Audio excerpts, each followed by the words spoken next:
Hello दोस्तों, नमस्कार।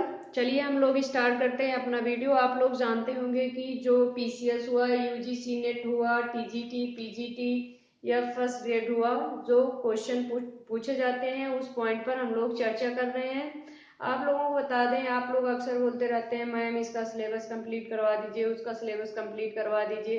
तो आप लोगों को बता दें, जो हम पढ़ा रहे हैं अगर आपके सिलेबस में है तो यह वीडियो आपके लिए है। चाहे आप जो है पीसीएस की तैयारी कर रहे हो, चाहे आप फर्स्ट ग्रेड की तैयारी कर रहे हो, बस आपको करना क्या है, अपना सिलेबस से चेक करना है और सिलेबस के अकॉर्डिंग आपको पढ़ना है। तो चलिए स्टार्ट करते हैं, देखते हैं।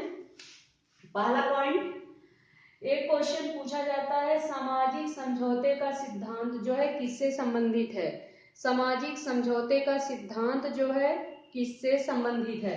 तो आप लोगों को बता दें, जो सामाजिक समझौते का सिद्धांत है वह भय और स्वार्थ, भय और स्वार्थ, आप लोग ध्यान दीजिएगा शब्द पर, भय और स्वार्थ से संबंधित है, व्यक्तिगत स्वतंत्रता से संबंधित है, सामान्य इच्छा से संबंधित है। अगर यही ऑप्शन डाल दिया जाए कि सभी की इच्छा से, तो क्या यह ऑप्शन सही होगा? सभी की इच्छा से। तो आप लोगों को बता दें, अगर 4 ऑप्शन दिया जाता है और 4 ऑप्शन में से 3 ऑप्शन जो है इसको रखा जाता है, एक ऑप्शन डाल दिया जाता है सभी की इच्छा से, तो क्या होगा? यह ऑप्शन गलत हो जाएगा, क्योंकि सामाजिक समझौते का सिद्धांत सभी की इच्छा से नहीं संबंधित है। हाँ, तो किससे संबंधित है? भय और स्वार्थ से संबंधित है। ध्यान दीजिएगा, शब्द पर ध्यान दीजिएगा, बस शब्दों के माध्यम से जो है हमें फंसाया जाता है एग्जाम में। भय और स्वार्थ से संबंधित है, व्यक्तिगत स्वतंत्रता से संबंधित है, और किससे संबंधित है? सामान्य इच्छा से संबंधित है, सभी की इच्छा से संबंधित नहीं है। आप लोग समझ गए होंगे। आगे बढ़ते हैं।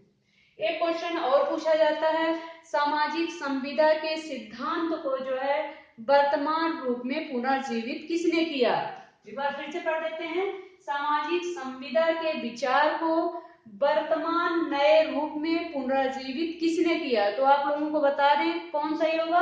राज महोदय ने जो है वर्तमान रूप में सामाजिक समझौते के सिद्धांत को पुनर्जीवित किया है। अगला क्वेश्चन हम लोग देख लेते हैं। स्वतंत्रता को सनकीपन, चारित्रिक विषमता की हद तक किसने नियोजित ठहराया? क्वेश्चन पूछा जाता है, स्वतंत्रता को सनकीपन, चारित्रिक विषमता की हद तक किसने नियोजित ठहराया? तो आप लोगों को बता दें किसने नियोजित ठहराया? मिल ने। मिल ने कहा अगर कोई झक्की इंसान है या झगड़ालू इंसान है तो उसको भी विचार देने की स्वतंत्रता होनी चाहिए, क्योंकि हो सकता है उसके झकपन में या झगड़े में कोई अच्छा विचार जो है निकल जाए, जिससे समाज को नई दिशा मिले। तो मिल ने जो है स्वतंत्रता को सनकीपन और चारित्रिक विषमता की हद तक जो है नियोजित ठहराया है। आप लोग समझ गए होंगे। आगे बढ़ते हैं। एक क्वेश्चन पूछा जाता है, स्वतंत्रता को जो है टीएच ग्रीन ने जो है स्वतंत्रता को टीएच ग्रीन ने किस रूप में व्याख्या की है? स्वतंत्रता की टीएच ग्रीन ने किस रूप में व्याख्या की है? तो आप लोगों को बता दें, टीएच ग्रीन ने स्वतंत्रता को करने योग्य काम की क्षमता के रूप में परिभाषित किया है। करने योग्य काम की क्षमता के रूप में किसने परिभाषित किया है? तो टीएच ग्रीन ने परिभाषित किया है। आप लोग समझ गए होंगे। आगे बढ़ते हैं। एक क्वेश्चन और पूछा जाता है, स्वतंत्रता की रक्षा जो है कौन करता है? स्वतंत्रता की रक्षा या स्वतंत्रता के रक्षक पूछा जाता है। स्वतंत्रता के रक्षक कौन कौन है? 4 ऑप्शन दिया जा सकता है, उसमें एक ऑप्शन गलत जो है गलत डाल दिया जाएगा। इसमें कौन सा सही है कौन सा गलत है आपको बताना है। तो स्वतंत्रता की रक्षक जो है कौन कौन है? आदर्श कानून है। क्या स्वतंत्रता की रक्षा संविधान करता है? अगर संविधान होगा तो जो है गलत हो जाएगा। जो है स्वतंत्रता की रक्षा जो है संविधान नहीं करता, बल्कि जो उसमें प्रावधान किए गए हैं वह स्वतंत्रता की रक्षा करते हैं। स्वतंत्रता की रक्षा, आदर्श कानून, विशेषाधिकारों का अंत। ध्यान से सुनिएगा आप लोग, क्वेश्चन पूछा जाता है स्वतंत्रता के रक्षक कौन कौन है। आदर्श कानून है, विशेषाधिकार का अंत, लोकतांत्रिक शासन व्यवस्था, मौलिक अधिकार, स्वतंत्र न्यायालय, सतत जागरूकता, आर्थिक न्याय, स्वतंत्र प्रेस। एक बार फिर से रिपीट कर दे रहे हैं, आप लोग ध्यान से सुनिएगा। आदर्श कानून स्वतंत्रता के रक्षक हैं, विशेषाधिकार का अंत, लोकतंत्रीय शासन, मौलिक अधिकार, स्वतंत्र न्यायालय, सतत जागरूकता, आर्थिक न्याय, स्वतंत्र प्रेस जो है स्वतंत्रता के रक्षक हैं। आप लोग समझ गए होंगे। आगे बढ़ते हैं। स्वतंत्रता को मनुष्य द्वारा अपने सहयोगियों के उत्पीड़न के अभाव के रूप में किसने परिभाषित किया है। स्वतंत्रता को ध्यान से सुनिएगा आप लोग। स्वतंत्रता को मनुष्य द्वारा अपने सहयोगियों के उत्पीड़न के अभाव के रूप में किसने परिभाषित किया है। एक बार फिर से रिपीट कर दे रहे हैं। मनुष्य द्वारा अपने सहयोगियों के उत्पीड़न के अभाव के रूप में स्वतंत्रता को किसने परिभाषित किया है। तो किसने परिभाषित किया है? फ्रीडमैन ने परिभाषित किया है। आप लोग समझ गए होंगे। आगे बढ़ते हैं। असमानता का समर्थन किसने किया है? असमानता का समर्थन किसने किया है? तो आप लोगों को बता दें, असमानता का समर्थन अरस्तु ने किया है। अरस्तु ने जो है दास को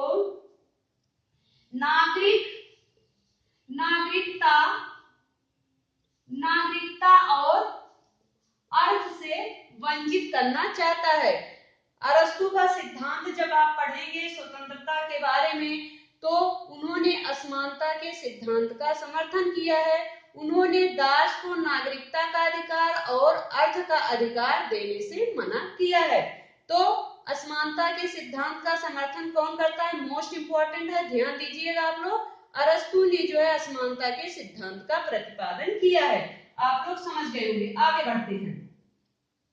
समानता के पर्याप्त अवसर सभी को मिलना चाहिए। समानता का पर्याप्त अवसर सभी को मिलना चाहिए, यह कथन किसका है? उदारवाद का, मार्क्सवाद का, फासीवाद का, और जो है यह दैवी सिद्धांत का, कुछ भी डाल दिया जा रहा है। किसका? तो यह सिद्धांत किसका है? समानता के पर्याप्त अवसर सभी को मिलना चाहिए। तो यह सिद्धांत किससे संबंधित है? उदारवाद से संबंधित है। समानता के पर्याप्त अवसर सभी को मिलना चाहिए, यह कथन जो है उदारवाद से संबंधित है। आप लोग समझ गए होंगे। आगे बढ़ते हैं। नागरिक को कार्य करने का अधिकार है, यह कथन किसका है? नागरिक को कार्य करने का अधिकार है, यह कथन किसका है? तो आप लोगों को बता दें, यह कथन लास्की का है। नागरिक को कार्य करने का अधिकार है, यह कथन लास्की का है। आगे बढ़ते हैं। प्राकृतिक अधिकार का समर्थन, एक क्वेश्चन पूछा जाता है, प्राकृतिक अधिकार का समर्थन किसने किया है या किसने नहीं किया है। अगर आप एक जान लेते हैं कि प्राकृतिक अधिकार का समर्थन किसने किया है, तो दूसरा पॉइंट गलत नहीं होगा। प्राकृतिक अधिकारों का समर्थन कौन करते हैं? प्राकृतिक अधिकार का समर्थन हाब्स करते हैं, लॉक करते हैं, Thomas Paine, Voltaire, Milton, Spencer, Adam Smith, नाजिक, और जो है कौन कौन करते हैं? प्राकृतिक अधिकार का समर्थन halves, lock, Thomas Paine, Voltaire, Milton, Spencer, Adam Smith, जो है नाजिक। इसमें इंपॉर्टेंट कौन है? हाब्स, लॉक, जो है स्पेंसर, एडम स्मिथ के बारे में पूछा जाता है ज्यादातर। तो फिर से एक बार रिपीट कर दे रहे हैं। प्राकृतिक अधिकारों का समर्थन halves, lock, Thomas Paine, Voltaire, Milton, Spencer, Adam Smith और नाजिक ने किया है। आप लोग समझ गए होंगे। आगे बढ़ते हैं। प्राकृतिक अधिकारों का सिद्धांत बकवास है, यह किसने कहा है? प्राकृतिक अधिकारों का सिद्धांत बकवास है, यह कथन किसका है? तो यह कथन किसका है? बेंथम का। बेंथम ने जो है कानूनी अधिकार का समर्थन किया है। बेंथम किस अधिकार का समर्थन करते हैं? कानूनी अधिकार का समर्थन करते हैं। उन्होंने जो है प्राकृतिक अधिकार की हंसी उड़ाई है। प्राकृतिक अधिकार का सिद्धांत बकवास है, यह कथन किसका है? यह कथन बेंथम का है। बेंथम ने कानूनी अधिकार का समर्थन किया है। आगे बढ़ते हैं। योग्यता अनुसार वितरण न्याय है। योग्यता अनुसार वितरण न्याय है, यह कथन किसका है? यह कथन जो है किससे संबंधित है? स्पेंसर से। योग्यता अनुसार वितरण न्याय। योग्यता शब्द पर ध्यान दीजिएगा आप लोग। योग्यता अनुसार वितरण न्याय, यह कथन किसका है? स्पेंसर का है। यह कथन स्पेंसर से संबंधित है। दूसरा देख लेते हैं। नियम का पालन करना न्याय है। नियम का पालन, ध्यान दीजिएगा, नियम का पालन करने, पालन शब्द पर नियम का पालन करना न्याय है, यह कथन किसका है? हुम महोदय का है। किसका है? हुम महोदय का है। अगला पॉइंट देखते हैं। न्याय जो है राजनीतिक मूल्यों का समन्वय है। न्याय राजनीतिक मूल्यों का समन्वय है, यह कथन किसका है? तो यह कथन किसका है? वर्कर का कथन है। न्याय राजनीतिक मूल्यों का समन्वय है। अगला पॉइंट देखते हैं। न्याय जो है समाज की सामान्य व्यवस्था से संबद्ध है। न्याय समाज की सामान्य व्यवस्था से संबद्ध है, यह कथन किसका है? तो यह कथन राफेल का है। ये रहे कुछ महत्वपूर्ण क्वेश्चन जो एग्जाम में पूछे जाते हैं। तो आप लोग नोट्स बनाते चलिए और जो है रटते चलिए। आप कोई भी एग्जाम दे रहे हो तो आप लोग जो है आराम से क्वेश्चन हल होंगे। आप लोग नोट्स बनाइए और जो है रटते चलिए, एग्जाम में आपको दिक्कत नहीं होगी।